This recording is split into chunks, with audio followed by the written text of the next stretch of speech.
Hello YouTube, my name is Adze, and today we are watching the Fat Electrician, the island every superpower wants. America already nuked it once. So I'm very curious. I know this is obviously about Greenland, not just because of the title, but I mean of the thumbnail, but that's just kind of how this has all been. It's a big topic in the media nowadays. I'm not going to be talking about the political side of things because I have a pretty strict no politics on YouTube rule, but I am curious about the history of Greenland. All I really know about it is that it was called Greenland almost to kind of trick people into thinking it was more desirable than it actually is. And it's actually just kind of like a barren, ice-filled wasteland.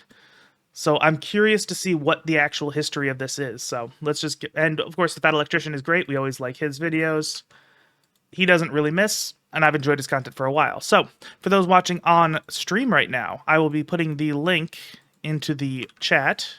And for those watching on the Highlights channel after the fact, I will be leaving a link in the description. Please do go support the original creator. We always appreciate the original creators around here. So let's get started.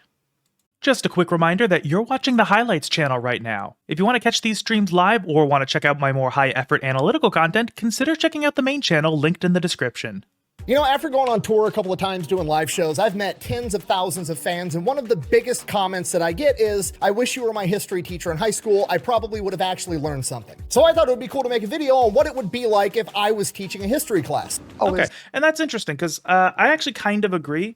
The way you tell historical stories oftentimes does impact whether or not they're actually interesting, because I don't know what it is about a lot of history teachers, and it's certainly not all of them. But there's always an air of like boringness, memorizing dates, and not just telling the story of how history panned out. Which I mean, I think it is important to know the basics of history, know how things came to be, so you can recognize patterns in the geopolitical landscape and just how things work. It's important, and a lot of history teachers are just shit at it. That's so. And in my opinion, cool to make a video on what it would be like if I was teaching a history class. Oh, is that so? And in my opinion, one of the most important things a history teacher can do is demonstrate to their class that history is important, because history can be the best predictor of the future, and it can help you understand. Yeah, that's basically what I just said. So today, I'm going to try to do just that. Today we're talking about that time that America accidentally nuked Greenland. I mean, technically we dropped the nuke right on their coastline, but potato, potato. And then that time that we accidentally carved a massive nuclear missile launch facility in the side of a glacier inside of Greenland. And when I say accidentally, I don't mean we accidentally built it. I meant we accidentally got caught. And somewhere along the way, we're gonna answer the question, why is America suddenly obsessed with buying and or taking over Greenland? I've got a news flash for you. It's not sudden. America's been obsessed with acquiring Greenland since the 1800s, and we're gonna get into it right after a word from our sponsor. Okay, so firstly, like I said earlier, I know that the name Greenland exists just because they wanted to kind of make it seem more appealing than it is, and that kind of fueled a lot of early interest in Greenland. But you would think that once that kind of became public knowledge and everybody knew that Greenland wasn't actually as nice as it sounds, the interest would kind of stop, but apparently it hasn't. So again, I'm very curious. And also, whatever his sponsor is, I don't know what it's going to be this week, but I'll let the ad read play. Just keep in mind that it is his endorsement, not mine. Most likely I won't know anything about the product, and so just don't put my name next to it. This video is brought to you by Element. Okay, it's hydration mix. It's electrolytes. What plants crave. It's got electrolytes. Basically, some pro athletes got together. They were annoyed that hydration drinks have turned into basically what amounts to non-carbonated soda with 34 grams of sugar and a bunch of artificial food dyes. They just wanted electrolytes so their piss would be clear, and they came up with Element. Okay, if you're not picking up what I'm putting down, Element is basically what hydration drinks were originally meant to be in the first place. Okay, I'll read you the entire ingredient list right now. Salt, magnesium, potassium, natural flavors, stevia extract. If you want it without stevia, you can get the raw version, and it just tastes like salt water. Let's go ahead and compare that ingredient list to a super popular hydration drink that you can find at the gas station. Water, sugar, dextrose, citric acid, salt, sodium citrate, monopotassium phosphate, gum arabic, natural flavor, sucralose acetate, isobutrate, glycerol, ester of rosin, yellow 6. Sounds fucking healthy.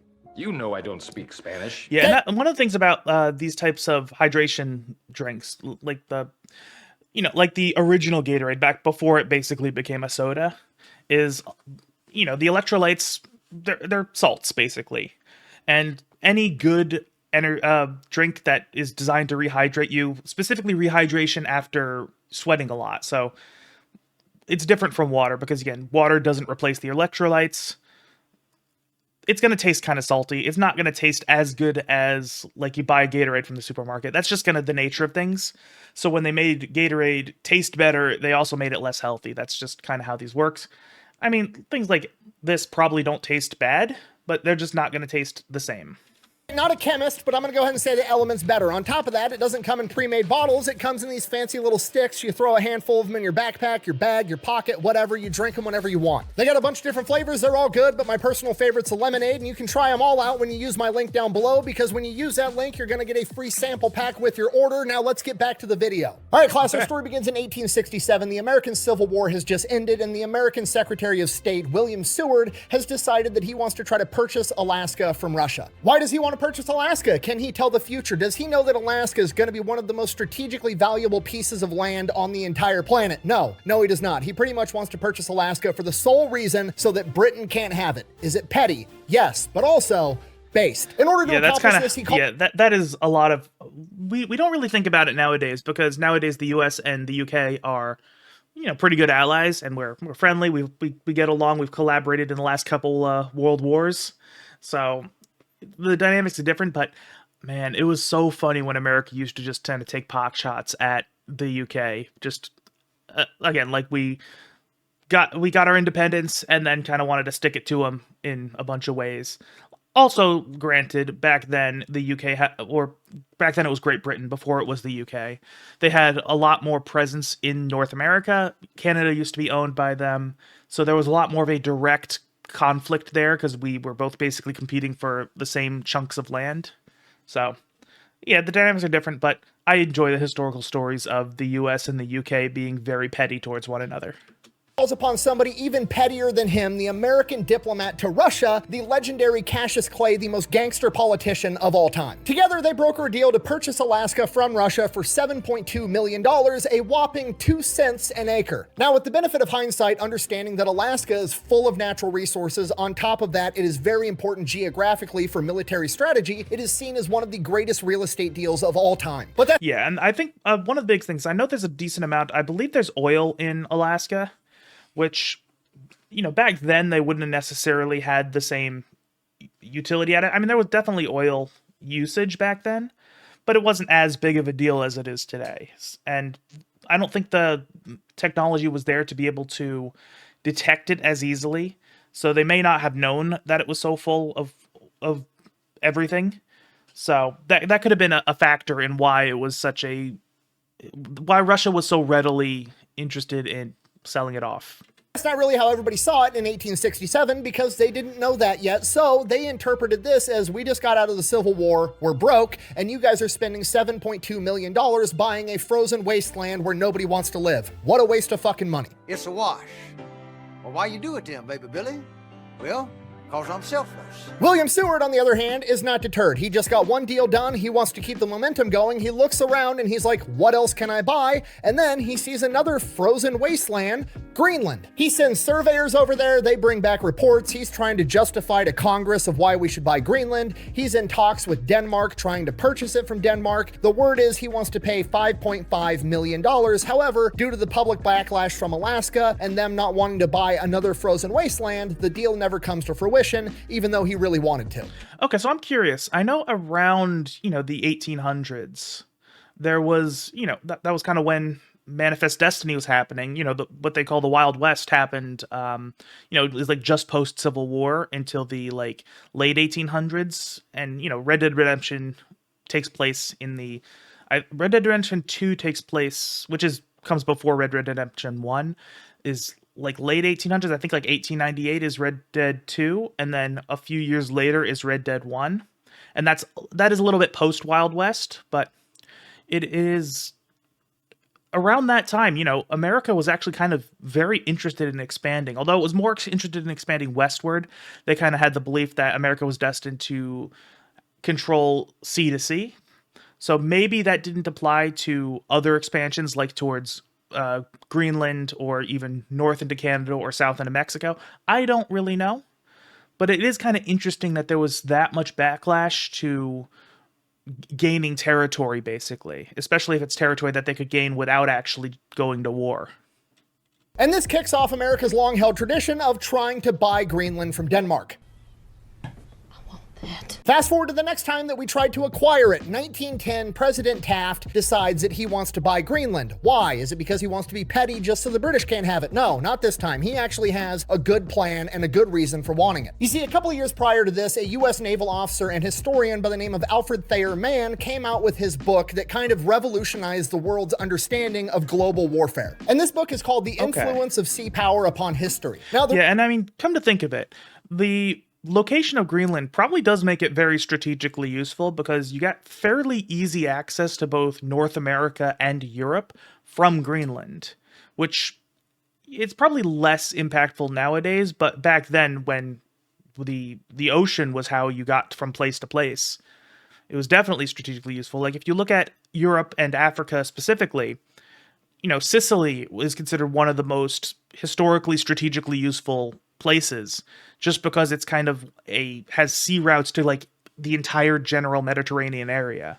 So it's probably, Greenland's probably the same concept, just on a slightly wider scale. Understanding of global warfare. And this book is called The Influence of Sea Power Upon History. Now, the real quick and dirty of this book is basically he asserts the point that a large navy is better than having a large army. You think you're so great because you have boats! He basically makes the point that while big armies are cool, I mean, big armies are always cool, big armies also have big stomachs, and when you're talking about global warfare, you need to be able to transport large quantities of food and supplies across the planet, and you're going to need a navy to do that. Otherwise, you're not going to have a big army for long. And historically speaking, that is very true. Like the concepts are true of supply chains make or break an army. You can have the largest army in the world, but if you can't supply that army, they're kind of fucked. And that's actually kind of just a lot of big historical armies. They get defeated by cutting off their supply chains. And, you know, even Sun Tzu back in ancient China, he was, you know, the revolutionary military leader who came up with a lot of like things that were considered brilliant at the time and have kind of become standard operating procedure nowadays. One of his big things was fuck with their supply chains and you can destroy the army without even going to battle. When you really condense and boil this down, he's basically saying that trade routes, aka logistics, is the most important part of global warfare. Whoever has the best logistics is probably going to win. So the question becomes, how do you control the trade routes? Well, you could build a gigantic navy and just have them out on the ocean roaming around 24/7, or you could identify the geographic choke points and just control the choke point where you know the enemy is going to have to pass through, and then you could fight them there in that narrow gap. So that becomes America's global strategy, is to identify trade choke points and then own the land adjacent to those choke points, and that land functionally becomes a giant unsinkable battleship where you can harbor all of your navy and guard that choke point. Okay, I wonder if he's going to get into examples shortly of just what other, if he's saying that was kind of America's global policy at the time, I wonder what other areas we were targeting, because there's got to be more than just Greenland, because that's obviously not the only place people are going to be passing through. And usually when America wants to have this kind of way of doing things, they'll usually kind of look to doing it everywhere at the same time. So I wonder, maybe Hawaii was part of that. I don't know. You control the trade routes, you basically control the world. Which is why in 1910 he tries to get his hands on Greenland, because it is one of these choke points. The only way to get from the North Atlantic and the Arctic is to travel between one of two gaps, the gap between Greenland and Iceland, or the gap between Iceland and the UK. So Taft identifies this as a choke point and he tries to buy it. He goes to Denmark and he's like, hey, we kind of want this giant frozen wasteland that you've got here. Don't worry about why. We've got these two Filipino islands under our control. We're willing to trade those to you in exchange. Denmark refuses. So it's looking like Denmark doesn't want to sell any of its empire, but then... And again, I don't really know everything that Denmark controlled at the time, but it kind of makes sense to me that they wouldn't be interested in that particular trade, just because the Philippines are across the world from Denmark, and so, you know, just logistically, it would probably be a bit of a pain in the ass for them to deal with. And it's not like the US, even though we have a good distance from the Philippines, we still can just go from our coast to their coast, kind of almost in a straight line. Denmark can't really do that because whichever direction they're going, they're either going to be blocked by North and South America, or they're going to be blocked by Europe and Asia. So that makes sense to me.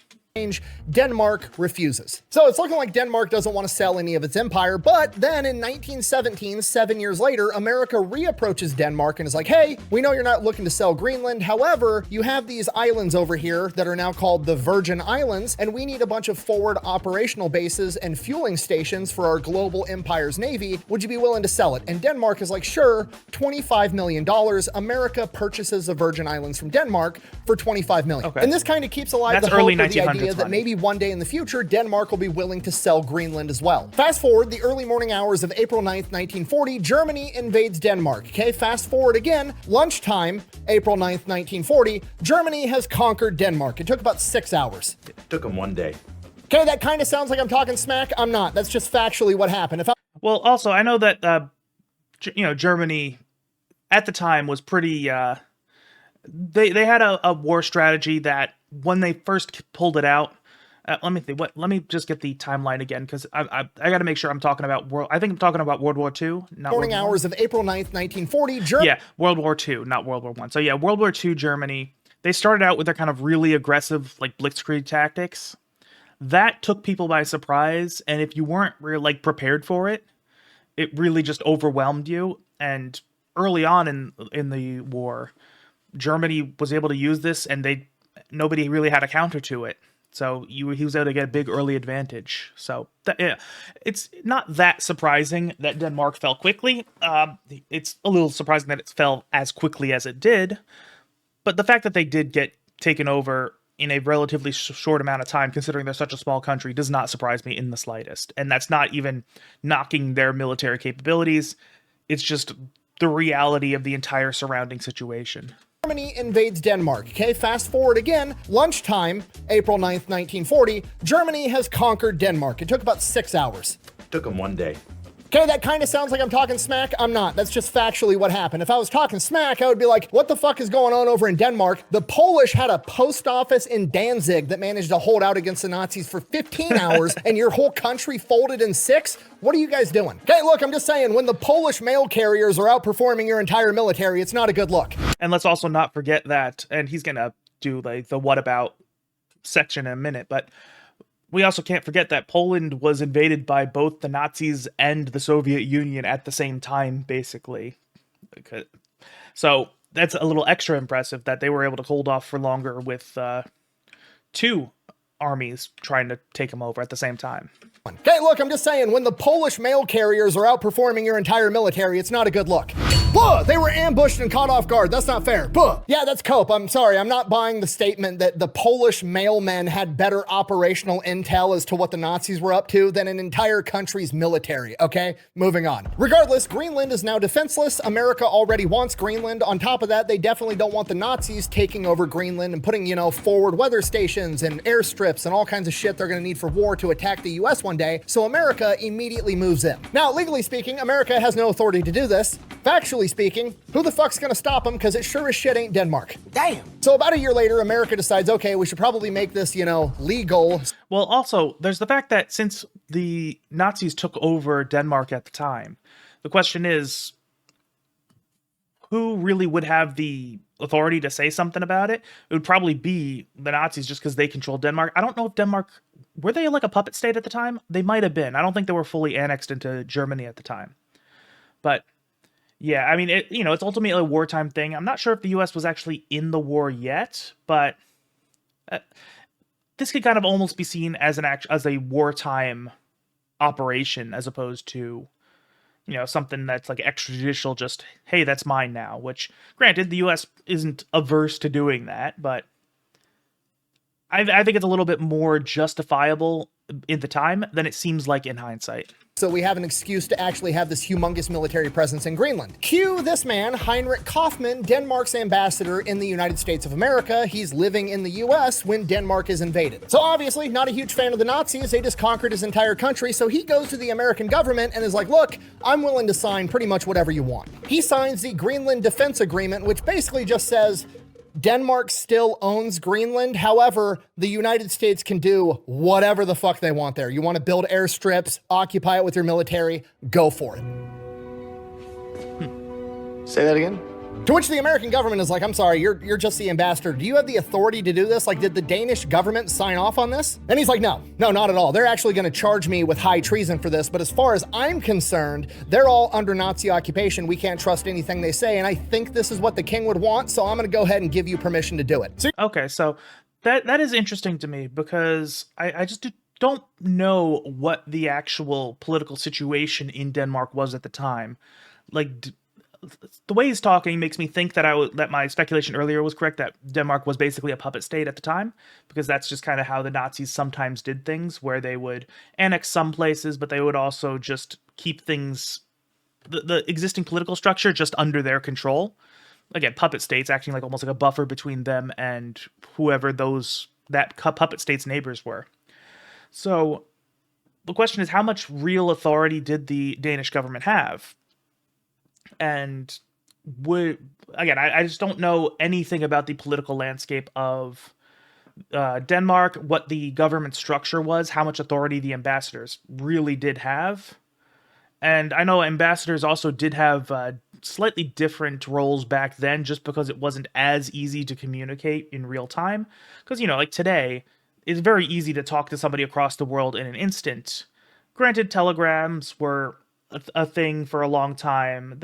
Mass communication was easier in the 1940s than it had used to be, but it's still going to be some remnants of the old system. It's going to be a little bit different than it is today, so I don't know if that changes how much authority the ambassadors actually have in forms of what they can do without the direct approval of their government.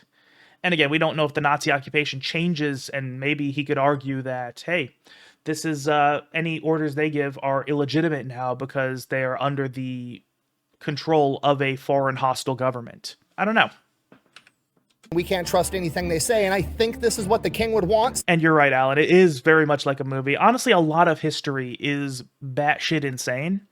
And like, even some parts of history have had to be toned down because people basically thought that audiences wouldn't find it credible to happen in a movie. Like, I can't remember. There's one of the war heroes that Fat Electrician has talked about in the past. I think it was Audie Murphy, but I'm not sure about that. Where they literally, just the crazy shit he did in his time in the military, they actually toned it down in the movie about him, specifically because some of it was so outrageous that they thought, yeah, audiences are going to just call bullshit on this, even though it actually happened. So I'm going to go ahead and give you permission to do it. So you're just like one guy going rogue with no actual authority to do this on behalf of your country. They're actually going to nickname me the King of Greenland after this. Good enough for me. Send in the troops. And they will have felt grateful and encouraged when the president expressed his hope for a speedy liberation of Denmark. And they heard the president's assurance that Greenland will remain Danish. In this world of broken treaties, they know the word of the American people and their government can be trusted. The Danish government then goes on to charge Heinrich with high treason, tells him to come back home to face his punishment, and he's like, stays living in America for the rest of World War II. After World War II, returns home when the government is back to normal, and he is welcomed as a hero. So yeah, that's going to be the thing where even if, like, let's say technically he was guilty of high treason, you know, because they were kind of under the control of the Nazis were really kind of telling him what to do. They're going to just say, you know what, we're good once they're no longer under that type of control. So yeah, completely makes sense to me. And, you know, he's in the US, even though he's technically under Danish law and, you know, the Danish embassy is Danish soil. That's how embassies work. You know, Denmark can't really come and get him, or through them, the Nazis can't really come and get him, just because, you know, they'd have to come into the US. And even at that time where the US wasn't as much of a military superpower as it is today, back then, even then, invading the US would have been a big ask. But World War II ends, 1946. Now we've got a problem because Denmark kind of wants their territory back, but also America has spent a ton of money developing all of these defenses and airstrips and all kinds of shit all over Greenland. They've got a lot of money invested. They kind of want something out of it. Or better yet, to just own it as a whole. So President Truman goes to the Danish government and is like, I will give you $100 million in straight gold if you sell me Greenland. I love gold. To which Okay, and that's actually interesting because I'm not sure. I don't remember when the U.S. left the gold standard. So, U.S. dollars might have had the power of gold at that time. But the thing is, gold holds its value in a way that currency does not. And yes, it is true, Alan. The way it generally works is that, if I go to, let's say, Italy, and go to the U.S. Embassy in Italy, that is United States territory. That is generally how that works. And the idea is that just for diplomatic reasons, whenever there's foreign or just international conflicts and everything like that, especially involving individual citizens, the embassy is essentially that country's presence as far as all diplomatic things go. Their laws apply on their territory, so it just makes things a little bit easier to do diplomatically and prevents international incidents that can't be solved through diplomatic means. And it's something that a lot of people don't really know, but it is actually very, very interesting and very important. And I think actually there's only one exception to that, and that's interestingly, the Italian embassy to the Vatican, I believe, is in Italy, which is kind of funny. So it has an embassy on its own soil, but that's just because Vatican City is so small that it really can't hold a full embassy collection. Straight gold if you sell me Greenland. I love gold. To which the Danish government is like, counteroffer, we're not going to sell you Greenland. You can keep your gold, but we're willing to sign the Defense of Greenland Agreement. To which the American government is like, okay, I'm listening. What are the terms of this agreement? Well, basically, we still own Greenland, but you can go ahead and stay there, occupy it, have a huge military presence there, and more or less act like you own it, but on paper, we still own it. I'm wondering, how is that really all that different from the previous agreement? Because that's kind of what the previous agreement said, where the U.S. could just kind of hang out there and do whatever they want. And granted, back then it was for actual military purposes because there was an active war going on, all that stuff. But, what's the difference? Huge military presence there, and more or less act like you own it, but on paper, we still own it. I'm sorry, your counteroffer is that you want me to keep all my money and then just continue occupying Greenland and act like I own it. Uh-huh. Deal? Damn good deal. Okay, I'm gonna be honest here. I don't know what's worse, Denmark's ability to defend itself from the Nazis or their negotiating ability, because that is some insane negotiating tactics. This would literally be like walking up to your dream house that's not for sale, it's not on the market, so you go up, ring the doorbell, the homeowner answers, you're like, hey, I really like this house, I know it's not for sale, I'm gonna overpay you for it. I'll give you $10 million if you sell me this house. And the homeowner's like, counteroffer, you can keep your money, I'll move out, you can move in and just act like you own the place for free. Okay, I don't even know what's going on anymore. To be fair, if you knock on somebody's door and offer to buy their house, you probably also don't have nukes in your back pocket, so you're not negotiating from a position of strength, where the U.S., while it's not like the U.S. was threatening to go to war or anything like that, I doubt there was any kind of threatening nature at all, but the U.S. does have a position of leverage in that particular back and forth, so that probably does exert some degree of pressure. Is this a test? Regardless, World War II is over, so America kind of just abandons a lot of their little military outposts that they have on Greenland, and there's really no use for it anymore. Fast forward to 1951, the Cold War's heating up, and now we're worried about the Soviets attacking. We've got Alaska guarding us on one side, we're wide open on the other side, we need another big base in Greenland.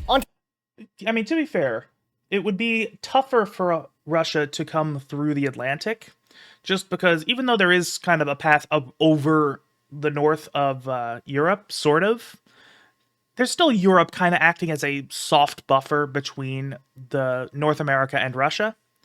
So it's probably not as critical, and Alaska's probably a lot more significant of a presence, but I also do understand the idea of, hey, I want something to cover my other flank.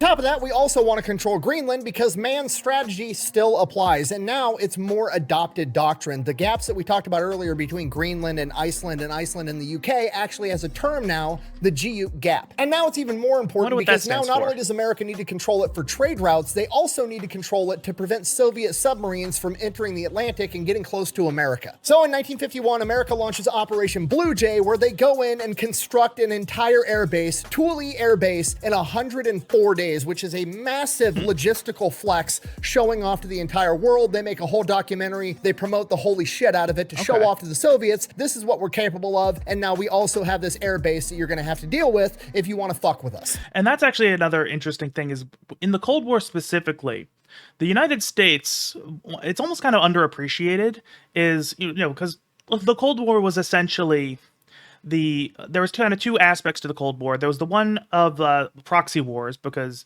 the Soviets were essentially backing various communist organizations or communist governments around the world, trying to take over their countries and expand their territory.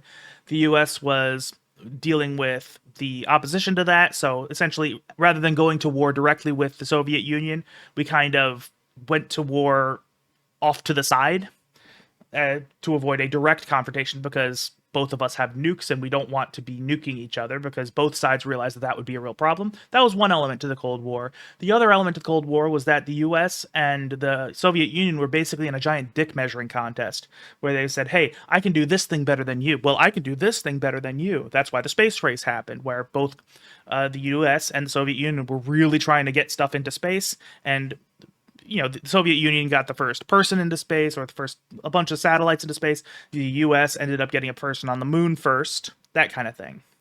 So so logistics was actually one of the things that the U.S. was really focusing on in their conflict against the Soviet Union. And this is not the only instance of really impressive logistics from the U.S. and its allies. With another example, and the Fat Electrician has made a video on this, but during Berlin, when it was split between the Soviet occupation and Allied occupation, it was in the middle of Soviet territory, basically.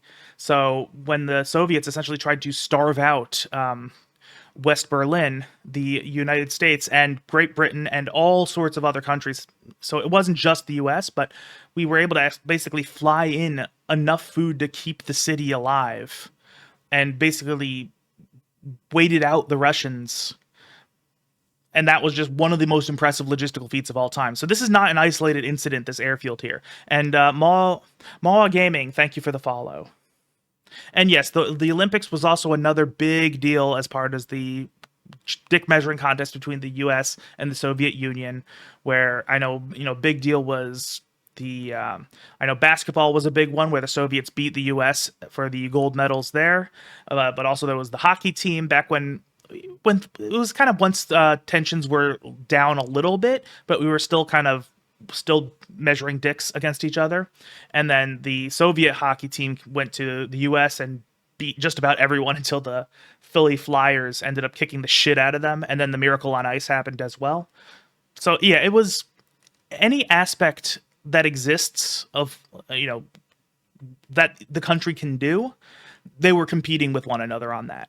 Okay, so now we're defended by the Soviets. Everything's good. Fast forward to 1957, the Soviets have a big year. They have their first successful intercontinental ballistic missile test, and they launch Sputnik 1, which is the first satellite to orbit the planet. This scares the holy shit out of the American public and the US military because, well, they have a missile that can now reach America, and they have a satellite up in the sky above our heads. They can obviously target and reach us anywhere they want. And that's another interesting thing, is that it's kind of crazy to think of how terrifying this must have been at the time. But also you think nowadays we have better missiles that just about every major country has nowadays. But it's almost like we're less scared of this missile strike because now our defenses are so good that even if, let's say Russia launches a barrage of missiles at the United States, we can intercept them now. It's not really a big deal. And most likely if the US launches missiles at Russia, they can intercept them too. Even though, Russian military is not as good as the U.S. military. So it is interesting that now, even though the missiles are better nowadays, we're actually less scared of them just because there's less a chance of a strike actually working. That's not actually true. They didn't really have that capability, at least not to the degree that everybody feared, but that was the fear. And this is where the Cold War era concept of mutually assured destruction, or MAD, comes into play. Which, if you don't know, is basically the concept of hey, America's got a bunch of nukes, the USSR has a bunch of nukes, so we're just not going to nuke each other because as soon as I detect that you're going to nuke me, I'm going to retaliate and nuke you, and then we're all dead.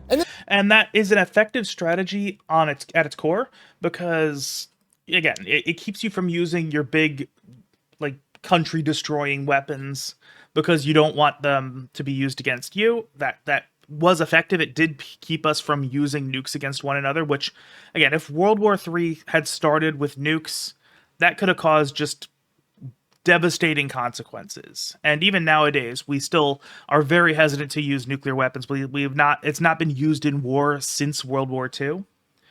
And for the reason of they don't want to start a nuclear war. But the issue with mutually assured destruction is that it takes only one kind of crack to really fall apart. And there were a few times during the Cold War that it almost escalated to the point. Like there was one nuclear submarine off the coast of Cuba, I believe, where it was they had received a false alarm that that nukes had been fired at Soviet Union, and that it was it was go time. And if it wasn't for the captain of that nuclear submarine, I wish I could remember his name, because this is something that, this guy deserves to be remembered. But if the captain just decided, no, I'm not going to pull the trigger on the nukes.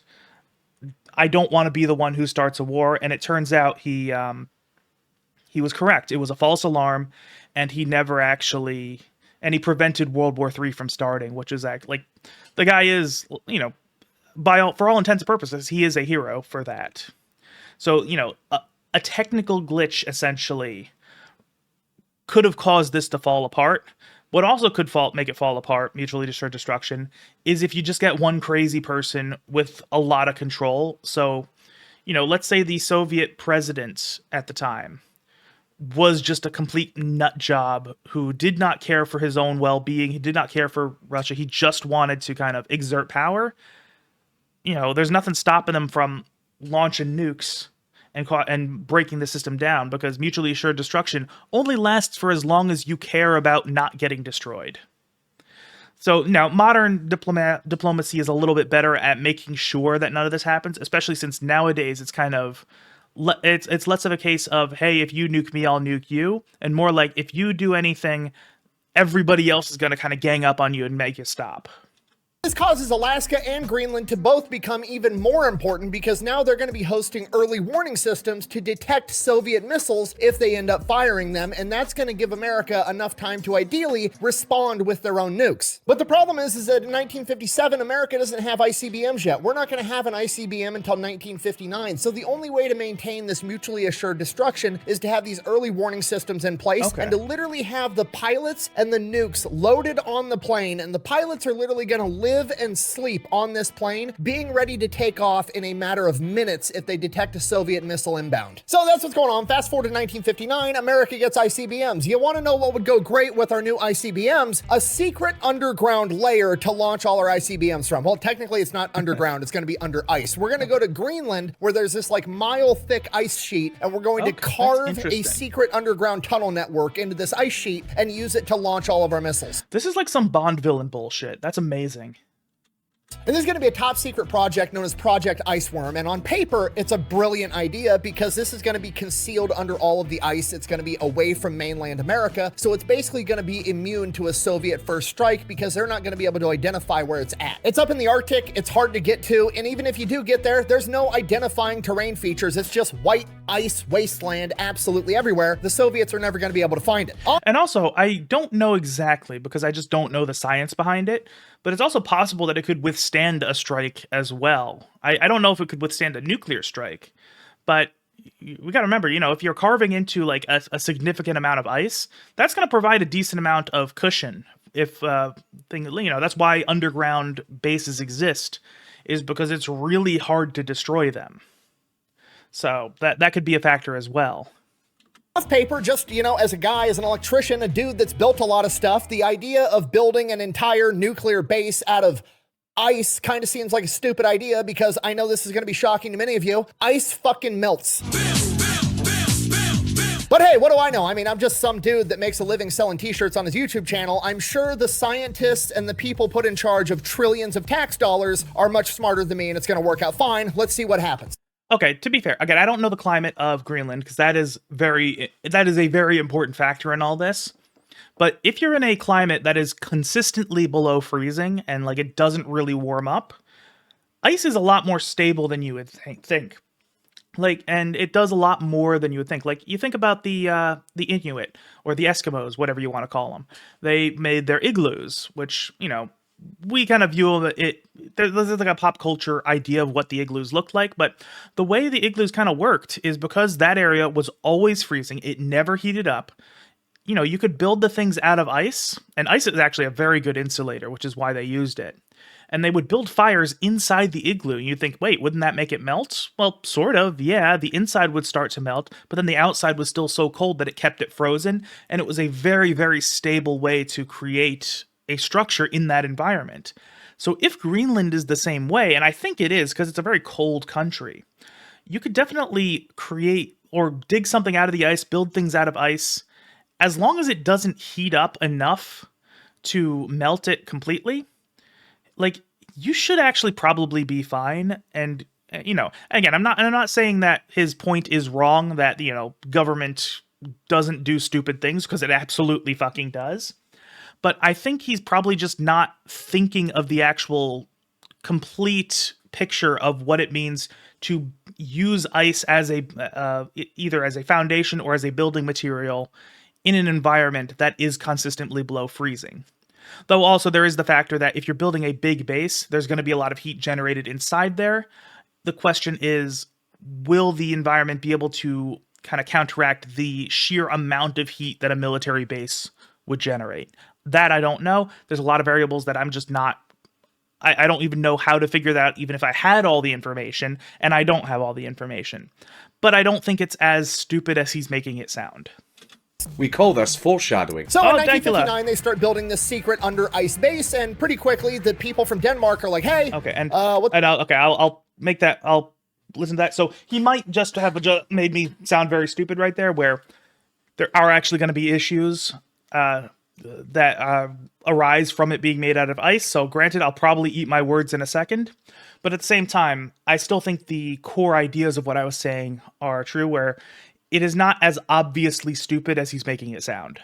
Smarter than me, and it's going to work out fine. Let's see what happens. We call this foreshadowing. So in 1959, they start building this secret under ice base, and pretty quickly, the people from Denmark are like, "Hey, what the fuck you guys doing?" And even though America has a treaty that pretty much says they can do whatever they want on Greenland, they also can't really tell the Danish people what they're doing for a couple of reasons. One, it's a secret, and two, they're gonna be fucking pissed. You see, at this point in time, Denmark has a pretty solid stance on, like, we don't want anything to do with this nuclear arms race. They're sitting there watching America and the USSR basically have a pissing contest to see who could blow up the world the best, and Denmark is like, we don't want anything to do with this, because if you start building nuclear facilities on Greenland or our land or anything associated with us, we become a target. We don't want that target painted on our back, which, to be fair, is completely reasonable. So the American government is like, okay, we'll stop. No, I'm just kidding. They fucking lie. They then proceed to turn this into a humongous PR campaign where they tell Denmark and the rest of the world that they're building something called Camp Century. And Camp Century is basically framed as one giant experiment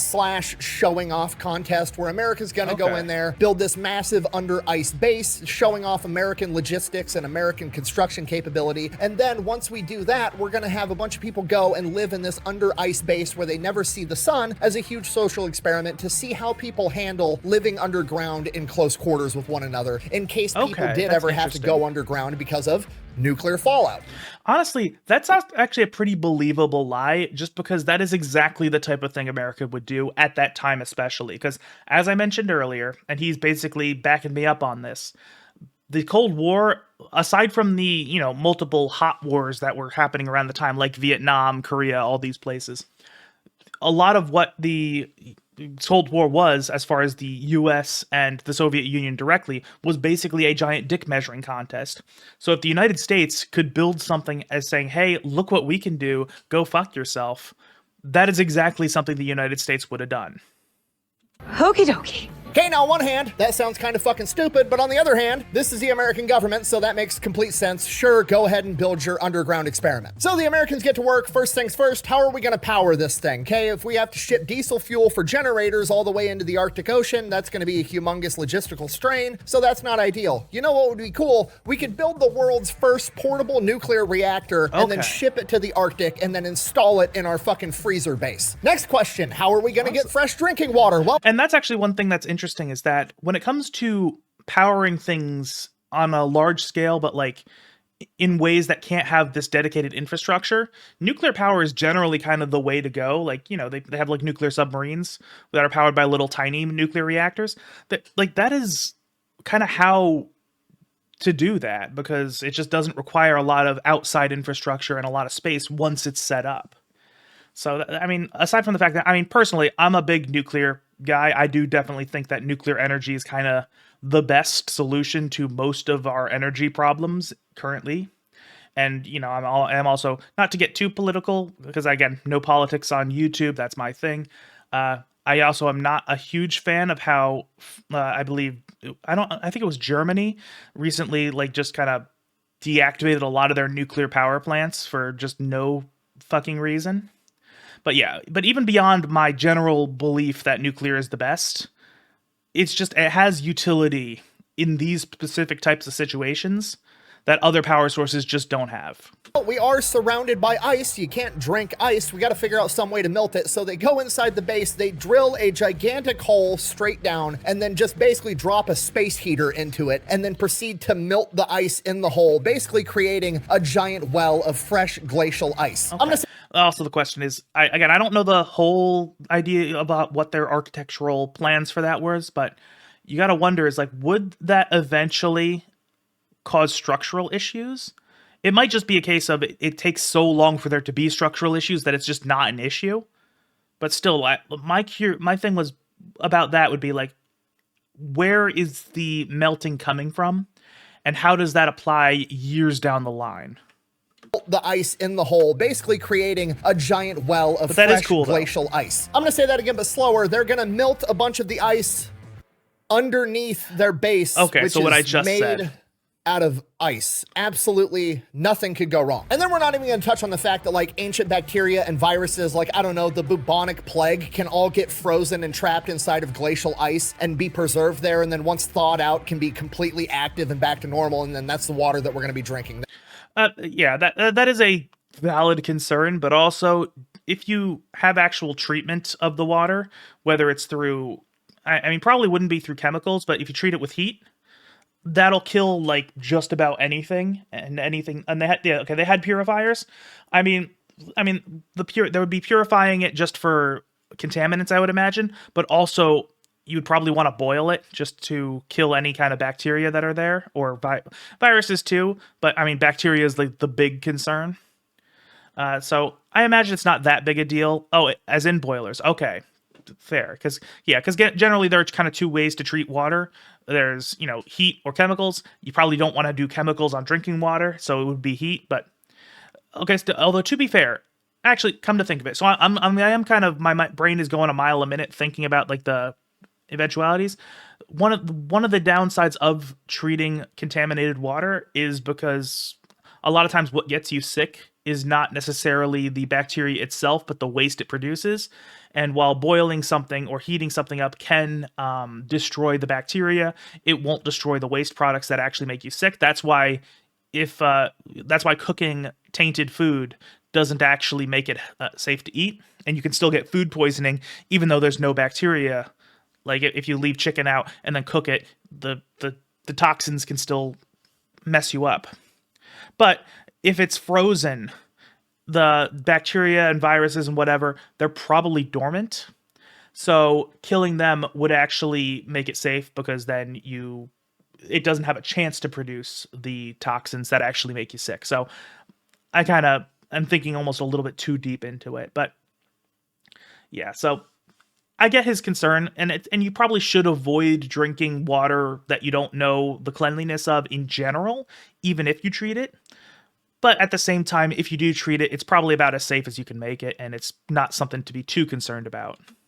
We're not even, we'll filter the water. It'll be fine. There's water from a glacier. Regardless, America's building this giant base. Okay, fast forward 1 year, 1960. Again, Soviets managed to scare the shit out of the Americans. Okay, at this point, the Soviet Union, they're not doing too hot, but they're not about to let the Americans know that. So Nikita Khrushchev comes out and he tells the Americans that they're mass producing ICBMs like sausages. And again, this scares the Americans because it potentially breaks the concept of mutually assured destruction, because America only has the capability to shoot down so many nukes that are incoming. If the Soviets, manage to launch thousands of nukes all at once, and they're launching, 50 nukes at one nuclear facility, but America can only stop 20 of them, they're still going to be able to destroy that nuclear facility, meaning America won't have time to respond with their nukes, meaning that the Soviet Union is more inclined to destroy America because mutually assured destruction is no longer intact.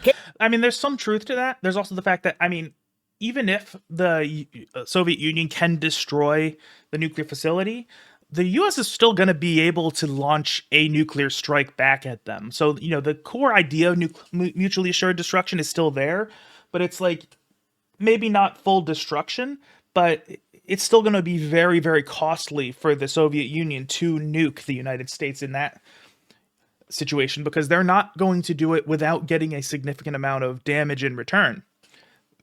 So it still probably applies. And also there's the reality that neither one has really thinking of, but realistically, if one of the two powers starts a nuclear war, they are probably having just about the rest of the world turn on them. It is a little bit complex because there is that capitalism versus communism argument going. So we don't really know exactly what would have happened, or I don't really know exactly what would happen. But I would imagine if the Soviet Union actually decided to nuke America, and let's say it worked and the US wasn't able to respond, I imagine most of Europe and Asia would look at them and be like, hey, what the fuck? You can't do that. We're gonna come in and show you why you can't do that. So I imagine that might be a factor as well. And realistically, neither the US or the Soviet Union really wanted to go to war with each other. That's pretty much established, although hindsight is 2020. And H10, hello. Sorry, I was in the middle of talking, so I didn't want to interrupt myself, but hi.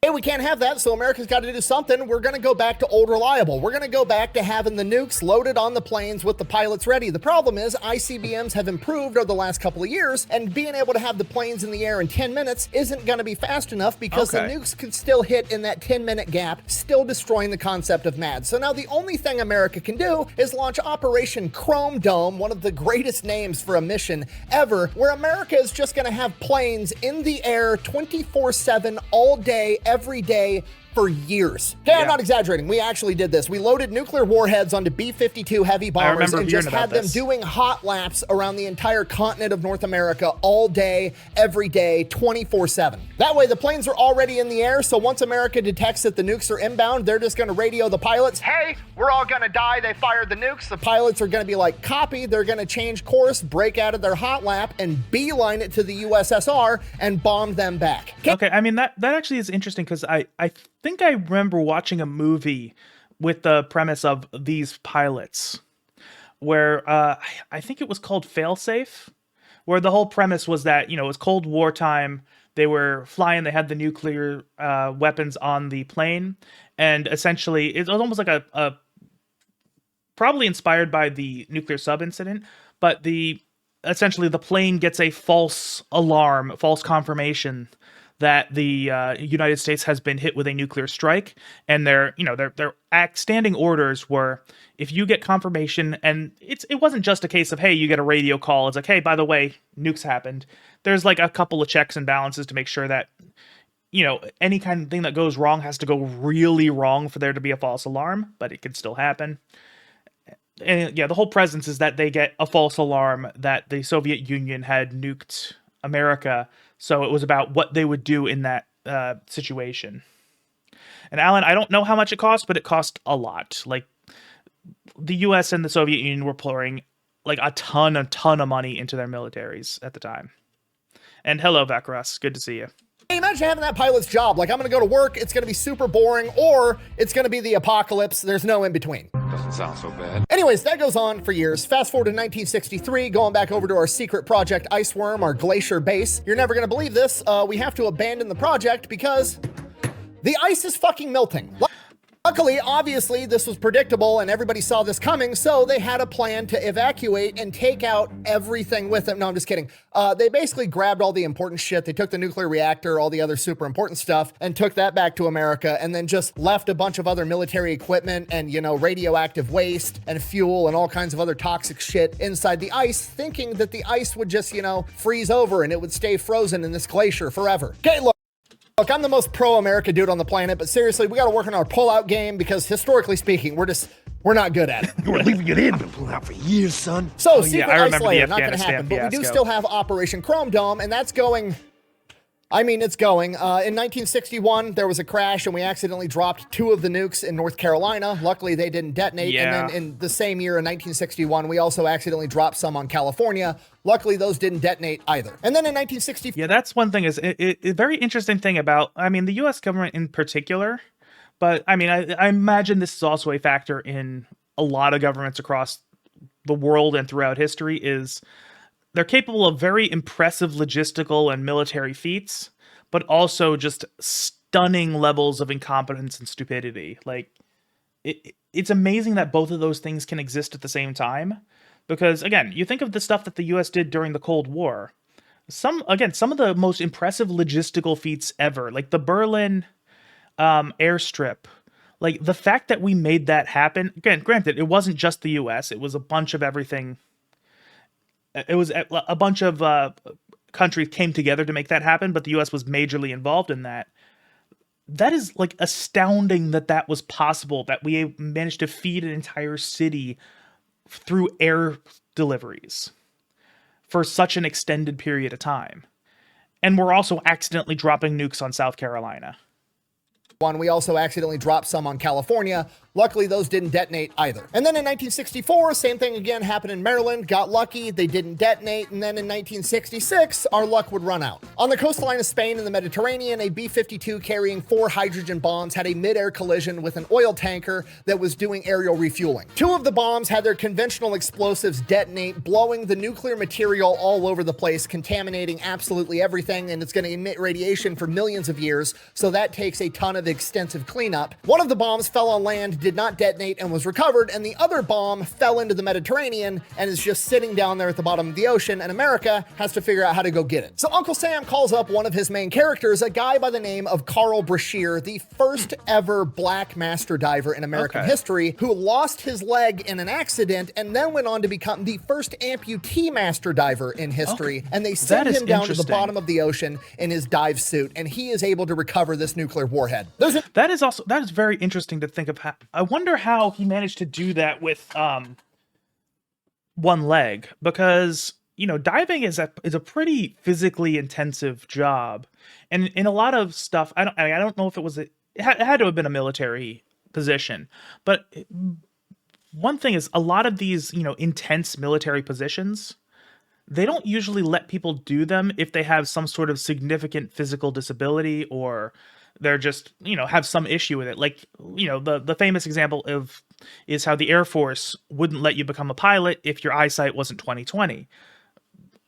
A lot of people did kind of cheat their way through that, but, you know, the idea is they said, hey, you kind of have to be in good physical condition because the job is just that reliant on your physical capabilities, that we're not going to take a chance on somebody who doesn't meet those physical capabilities. So I would imagine being, like, you know, this kind of diver would probably be similar, but I guess maybe not. Or maybe he just had that much street cred that he was able to say, like, you know what, we'll overlook the rules just for you. An entire movie about this guy. It's one of my favorite military movies of all time. It's called Men of Honor with Cuba Gooding Jr. You should absolutely watch it if you haven't already. Fast forward again, 1968, Operation Chrome Dome. B-52 pilots are flying thermonuclear warheads that are active off the coast of Greenland. They're headed up into the Arctic. It's getting kind of cold in the cabin, and one of the pilots has a brilliant idea to keep it warm in there. He's gonna, you know, adjust some shit in there, and he's gonna have hot air from the engine manifold flow directly into the cabin. That is not as stupid as I thought it was going to be. I thought he was going to do something with the actual radiation itself, but also, yeah, that's going to cause problems, or it could cause problems. Granted, military guys, nothing will ever just kind of shatter your perception of the world than actually speaking to people who have been in the military.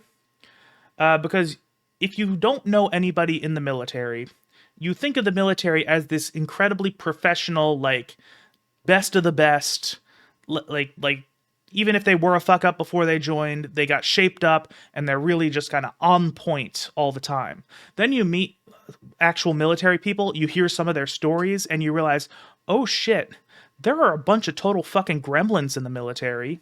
They just kind of do shit, like dumb bullshit all the time, and they have access to really big toys that they can do the dumb bullshit with. And just hear a lot of the stuff they were getting up to, and like, oh, they are not as professional as we think they are. So this absolutely sounds like something a military guy would do. Because I think it was in World War II. This is back when, ice cream was a huge, big part of, American culture. Just the Cliff Notes version is that when Prohibition happened, a lot of bars became ice cream parlors. So a lot of Americans kind of had a big thing with ice cream for a very long time. A lot of soldiers in World War II would, like in the Air Force, they would actually kind of have like the ice cream mix, and they would put it like in the wings of the planes so that the cold from the outside would freeze it, so that by the time they were done with their mission, they would have ice cream ready to eat.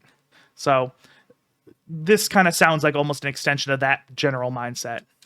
Coming into the cabin is so hot that it catches the upholstery of the chairs they're sitting on fire, and the crew is forced to bail out. The plane crashes.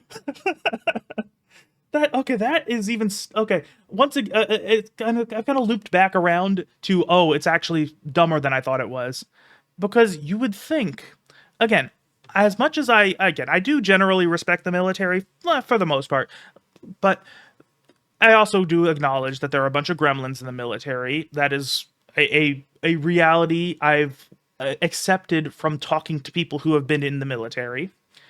But you'd think even a total gremlin would know that the engine air is really, really fucking hot. Like, way hotter than would be comfortable. So they should have known that this was a bad idea, even from the outset, even from what they were trying to accomplish. The fact that it was so bad that it literally set shit on fire, that is astonishing. That is amazing. My life has been so enriched by having this piece of information. Upholstery of the chairs they're sitting on fire, and the crew is forced to bail out. The plane crashes, the conventional explosives and the nuclear bombs detonate, blowing radioactive material all over the fucking place, and America has to go in there, and there is extensive cleanup that has to happen. On top of that, the Danish government is absolutely pissed that America's flying nuclear warheads over their territory when they specifically told us that they wanted nothing to do with that, and this leads to the end of Operation Chrome Dome. And I'm actually curious. I don't know exactly what the terms of the agreement we had with Denmark was, because Fat Electrician basically paraphrased it by basically saying, hey, yeah, do whatever you want. It's still ours, but you can do your thing. So I don't know if the U.S. was actually breaking the terms of the treaty by lying to the Danish government. They very well might not have been, but even so, even if you're not technically violating your agreement, lying like that and getting caught could cause international issues, could cause diplomatic issues with Denmark. There could be problems arising from that. They specifically told us that they wanted nothing to do with that, and this leads to the end of Operation Chrome Dome. We need it for national protection. We need Greenland for national protection. Fast forward to modern times, both 2019 and today, Donald Trump, during both of his presidential terms, has attempted to acquire Greenland. Why does he want Greenland? Well, for all of the reasons that we've already highlighted in this video, all of those are still relevant. But why does he want it right now? Why is it so important right now? In the 1800s, it was important to acquire it so that we could be petty, so the British couldn't have it. Okay, and he's going to get into this. My speculation, and this is an apolitical analysis of things, because again, I don't talk politics on YouTube. My opinion on him on Donald Trump as a politician, completely irrelevant. I could love him, I could hate him. Anything in between, doesn't matter. One thing I have noticed, he just kind of gets ideas in his head, and he just does them. Like, whatever his idea of what he needs to do, that is his goal. So that's kind of what I'm expecting, is that he kind of had the idea that he wants Greenland. So then he's just like, I'm going to do what I can to get Greenland. Kind of like with the tariffs. He said, you know what? I think tariffs are good. I'm going to enact tariffs. That is my guess. In World War II, it was important that we had it so the Nazis couldn't have it. During the Cold War, it was important that America had it so the Soviets couldn't have it and be within striking distance of America, and America could instead use it to defend itself from the USSR. So why is it so important today? It's China. China. China. China. China. China. China. China has been showing a huge interest in Greenland since about 2010. Okay, I didn't know that, but I will say the dynamics between the U.S. and China, while we are rivals, not in the same way as the U.S. and Soviet Union were, but and I don't think there's any real chance of the U.S. and China going to war like there was the chance of U.S. and Soviet Union going to war, just because we have so many economic ties to one another that both of us kind of realize that it is more beneficial to not be at war than it is to actually be at war. And we kind of are, again, kind of in a dick measuring contest. It's a different type of dick measuring contest, but, you know, we have this rivalry with China.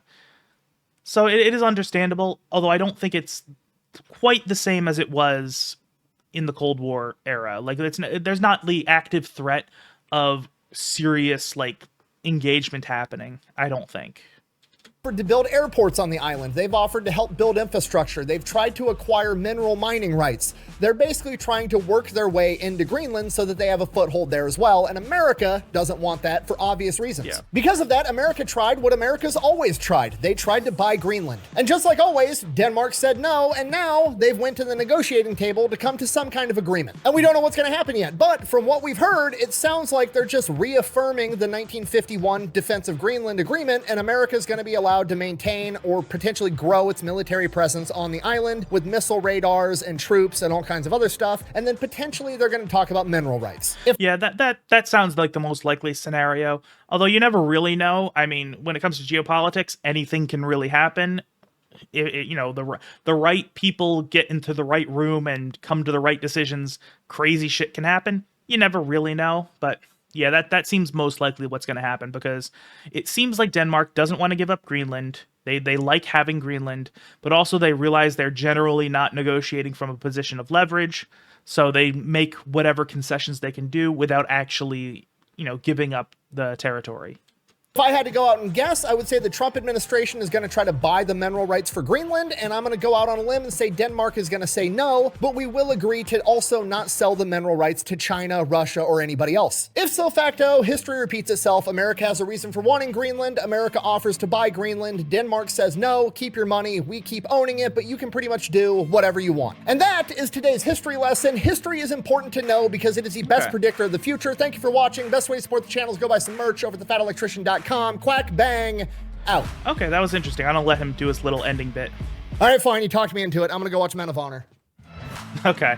So yeah, that was really interesting. I'm definitely glad. I knew that was, you know, relevant to a current geopolitical issue. I wasn't expecting Fat Electrician to get political, because he obviously has his very strong political opinions. If you follow him on Twitter, you know that for sure. But you know, he generally keeps modern politics, you know, mostly out of his content, aside from a little jabs here and there. So I didn't expect him to get pretty political, but I'm also glad he didn't, because historically that was very interesting. I didn't know most of that, and I didn't realize how significant Greenland was just historically throughout multiple conflicts. But in hindsight, having learned all that, that really does make a whole lot of sense. And that was really a cool video. I really enjoyed that. I always enjoy Fat Electrician's videos. But you know, it's interesting to see every so often ones that don't relate to just a specific figure in war. They just feel a little bit different, and it feels a little bit more, you know, significant as far as the big picture. So I really enjoyed that. So for those watching on stream right now, I will be leaving a link to the video in the chat. For those watching in the highlights channel next week, the link will be in the description down below. Please do go support the original content creator. We always appreciate them there. And the Fat Electrician puts a lot of work into his content, and he makes very good videos. And then for those of you on the highlights channel, once you do that, thank you for watching the video. I appreciate you. I'll see you in a couple days for a new video. Later.